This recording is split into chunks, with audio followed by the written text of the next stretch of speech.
স্বাগত জানাচ্ছি অ্যালার্জি প্রসঙ্গ আলোচনার আজকের দ্বিতীয় পর্বে।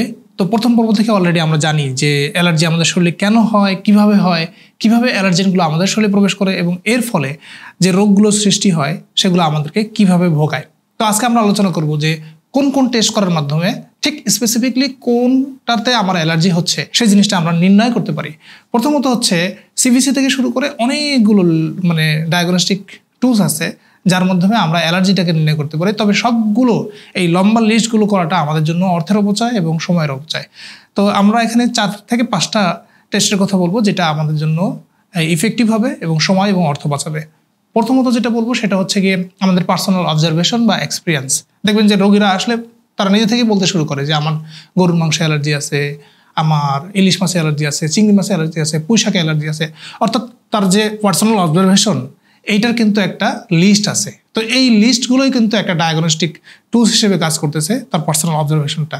তবে মেডিকেল সায়েন্সে এটার একটা টেকনিক্যাল এবং একটা গ্রামাটিক্যাল রূপ আছে যেটাকে আমরা একটা ল্যাবে করে থাকি সাধারণত। তো এটাকে বলা হয় ওরাল ফুড চ্যালেঞ্জ টেস্ট।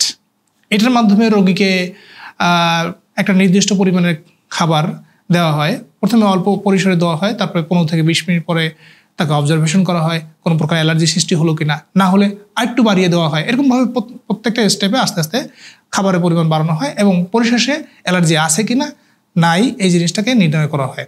তবে এটার আগে কিন্তু অবশ্যই কী করা হয়, রোগীটাকে সকল প্রকার স্টেরয়েড ধরনের ওষুধগুলো থেকে বিরত থাকতে হয়। অ্যান্টিহিস্টামিন ধরনের যে ওষুধগুলো আছে সেগুলো বা লং অ্যাক্টিং ব্রঙ্কোডায়ালেটর যে ওষুধগুলো আছে, এই ওষুধগুলো থেকে তাকে কিন্তু বিরত রাখতে হয়, তারপরে এই টেস্টটা করে। তো এই টেস্টটা কিন্তু সিমিলার হচ্ছে আমাদের ঘরোয়াভাবে যেটা আমি বললাম যে অবজারভেশন টেস্টটা। তো এইটা কিন্তু একই জিনিস। সুতরাং আমরা নিজেদেরকে অবজারভেশনের মাধ্যমে আমাদের ফুডগুলোকে আমরা এনলিস্ট করতে পারি। এটা একটা গুরুত্বপূর্ণ বিষয়। দ্বিতীয়ত হচ্ছে স্কিন প্রিক টেস্ট। এটার মাধ্যমে যেটা করা হয়, বিভিন্ন উপাদানকে আমাদের স্কিনের মধ্যে খুব অল্প ছোট একটা সুইয়ের মাধ্যমে দিয়ে দেওয়া হয় এবং দেখা হয় 15-20 মিনিট অবজার্ভ করা হয় যে এটার আমাদের শরীরে কোনো প্রকার রিয়াকশন দেয় কি না। যদি না দেয় তাহলে খুব ভালো। পরে এরকমভাবে অনেকগুলো উপাদানকে দেওয়া হয়। যারা দেবে না কোনো প্রকার রিয়াকশন তাদেরকে আমরা নেগেটিভ বলি এবং যারা কোনো প্রকার রিয়াকশন দিবে, আমাদের স্কিন যে যদি রিয়াকশন শো করে তাদেরকে আমরা পজিটিভ বলি। তার মানে ওই উপাদানে আমাদের শরীরটা পজিটিভ রিয়াকশন দিয়েছে, মানে অ্যালার্জি সৃষ্টি হয়েছে। তো এই উপাদানগুলো কোন কোন খাবারে আছে সেগুলোকে আমরা অ্যাজ এ হোল ওই পেশেন্টের জন্য প্রোহিবিটেড করি। কারণ হচ্ছে এই খাবারে তার শরীরের মধ্যে অ্যালার্জি হতে পারে, এরকম একটা ধারণা পাওয়া যায়। এবং তৃতীয়ত খুবই চমৎকার এবং খুবই স্পেসিফিক একটা টেস্ট, সেটা হচ্ছে অ্যালার্জেন স্পেসিফিক সিরাম ইমিউনোগ্লোবুলিন ই টেস্ট। এটার মাধ্যমে আপনার ব্লাড কালেক্ট করা হবে এবং এই ব্লাডকে বিভিন্ন প্রকার খাবারের এলিমেন্টের সাথে রিয়াকশন করা হবে। মানে আপনি একটা বড় ধরনের লিস্ট দেখতে পাবেন যখন আপনাকে রিপোর্টটা দেওয়া হবে।